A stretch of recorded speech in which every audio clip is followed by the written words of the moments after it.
नमस्कार, मैं हूं अंशिता। जाति बीजेपी के लिए जंजाल बन गई है।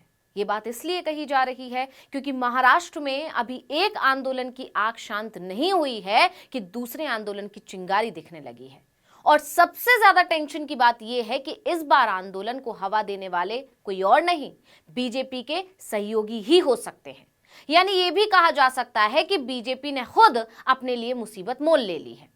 जी हां, जैसा कि आर्टिकल 90 ने अपने पिछले वीडियो में कहा भी था कि अगर शिंदे सरकार ने मराठा आरक्षण दे भी दिया तब भी उसकी टेंशन कम नहीं होगी बल्कि बढ़ जाएगी। और ठीक वैसा ही हुआ। अभी तो मराठाओं को आरक्षण मिला भी नहीं है, उससे पहले ओबीसी समुदाय ने अपनी आवाज बुलंद कर दी है। और खास बात यह है कि इस चिंगारी को हवा देने वाले कोई और नहीं बल्कि शिंदे सरकार में मंत्री और एनसीपी नेता छगन भुजबल हैं। दरअसल खाद्य आपूर्ति मंत्री छगन भुजबल का एक ऑडियो तेजी से वायरल हो रहा है, जिसमें उन्हें कहते हुए सुना जा सकता है कि हमें ओबीसी आरक्षण को बचाने के लिए लड़ना होगा। जब से ये ऑडियो सामने आया है, बीजेपी के पसीने छूट गए हैं, माथे पर चिंता की लकीरें दिखने लगी हैं। बता दें कि वायरल ऑडियो में छगन अपने समर्थकों से बात कर रहे हैं। उन्हें कहते हुए सुना जा सकता है कि अब ओबीसी समाज के लिए हम लोगों को ही अपनी आवाज बुलंद करनी ही होगी। कारण ती सगळी मंडळी आलेली आहेत बर आणि त्यांचं म्हणणं की आता आपण आवाज उठवायला पाहिजे. मी तर म्हणतोच आवाज उठवा. हो एकटा कुठपर्यंत मी लढणार आणि नुसतं जे आहे तालुक्यात गावागावातून कडून आता ही ज्या पद्धतीनं आता हा बुलडोझर चाललेले आहे त्यांचे, हो त्याच्यामध्ये काय ओबीसी काही वाचणार नाही आता. नाही साहेब, त्यामुळे आता करेंगे या मरेंगे. हो साहेब, आम्ही तुमच्या सोबत आहे साहेब, 100% सोबत आहे. हेच करायला पाहिजे सगळ्यांनी आता. हो आवाज द्यायला पाहिजे. काय असंही मरतय तसंही मरतय, दुसरं काय. हो ना साहेब, आता त्यांनी केलं तर ते आता एक फॅमिली बसत लागली म्हणजे ऑलरेडी सगळं झालंच नाही. ओबीसी मध्ये आणलं ते सगळं झालं त्यांचं सगळं. साहेब तुम्ही निर्णय घ्या साहेब, सोबत आहे आम्ही. नाही मी उभं राहतोय आता. हो. छगन भुजबल कार्यकर्ताओं से कह रहे हैं कि ये हमारे लिए करो या मरो जैसा मौका है और ओबीसी समाज के लिए चुप बैठना ठीक नहीं होगा।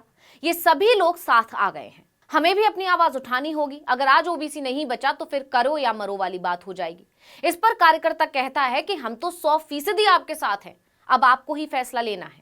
यानी एक आंदोलन अभी पूरी तरह थमा नहीं है और दूसरे की तैयारियां शुरू हो गई। आप जानते ही हैं कि मराठा आरक्षण के लिए चल रहे आंदोलन ने राज्य में क्या तबाही मचाई थी। विधायकों के घर फूंक डाले गए, जिसके बाद सरकार बैकफुट पर आ गई और सर्वदलीय बैठक बुलानी पड़ी। बैठक में सभी ने मराठा आरक्षण को समर्थन दिया। तब जाकर आंदोलन के नेता मनोज जारांगे पाटिल ने सरकार को 2 जनवरी तक का वक्त दिया और कहा कि अगर इस तारीख से पहले फैसला नहीं हुआ तो फिर हम चक्का जाम कर देंगे। इसके बाद बीजेपी और शिंदे सरकार कुछ राहत की सांस लेती कि उनके मंत्री का ही ऑडियो सामने आ गया, वो भी बगावती तेवर से भरा हुआ। ऑडियो से संकेत मिल रहे हैं कि उनके ही मंत्री ओबीसी आरक्षण के लिए आंदोलन छेड़ सकते हैं, जिससे सरकार की चिंताएं दो तरफा हो जाएंगी।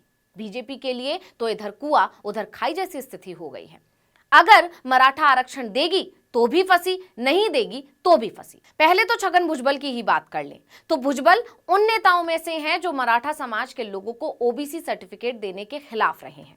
उनका कहना है कि ऐसा करने से ओबीसी वर्ग का आरक्षण खत्म हो जाएगा, सारे मौके मराठाओं को मिल जाएंगे जो तुलनात्मक रूप से मजबूत हैं। ऐसे में उन्हें ओबीसी आरक्षण नहीं मिलना चाहिए। दावा यह भी किया जाता है कि ओबीसी समुदाय के लिए ही भुजबल ने शिवसेना छोड़कर एनसीपी का हाथ थामा था। 2022 में उन्होंने अपने एक बयान में कहा था कि पिछले कई सालों से मैं ओबीसी समुदाय के लिए काम कर रहा हूं। मैंने अपने राजनीतिक करियर को ओबीसी समुदाय के फायदे के लिए जोखिम में डाला और शिवसेना छोड़ दी थी। यानी कि छगन भुजबल ओबीसी समुदाय के लोगों के लिए किसी भी हद तक जा सकते हैं। अगर बीजेपी इन्हें साधने में कामयाब नहीं हुई तो हो सकता है कि ये शरद पवार गुट में वापसी भी कर लें। इसी बात से बीजेपी डरी हुई है, क्योंकि वो जानती है कि अगर भुजबल गए तो उनके साथ कई नेता भी जा सकते हैं। इसलिए बीजेपी भुजबल के बयान को हल्के में नहीं लेगी। ये तो हुई छगन भुजबल की बात। अब बात करेंगे मराठा आरक्षण और ओबीसी आरक्षण के बीच फंसी बीजेपी की। कैसे ये दोनों समुदाय 2024 लोकसभा चुनाव और आगामी महाराष्ट्र विधानसभा चुनाव में बीजेपी के गले की फांस बन सकते हैं। तो जैसा कि हमने पहले भी कहा था कि अगर मराठा आरक्षण मिला तो ओबीसी समुदाय अपनी आवाज बुलंद करेगा, ऐसा इसलिए क्योंकि मराठाओं को ये आरक्षण ओबीसी कोटे के अंदर ही मिलेगा। ओबीसी को 27% आरक्षण मिलता है और इसी के अंदर मराठाओं को आरक्षण देने की बात कही जा रही है। ऐसे में ओबीसी समुदाय को यह डर है कि मराठा उनके आरक्षण को हड़प लेंगे। अब बीजेपी की बात की जाए तो महाराष्ट्र में ओबीसी समुदाय बीजेपी का मजबूत वोट बैंक माना जाता है, जबकि मराठा समुदाय के बीच शिवसेना और एनसीपी का सियासी आधार है। ऐसे में बीजेपी मराठा समुदाय के लिए कदम बढ़ाती है तो ओबीसी के छिटकने का डर सता रहा है। दूसरी तरफ मराठों को आरक्षण नहीं दिया जाता तो वो आर पार के मूड में है।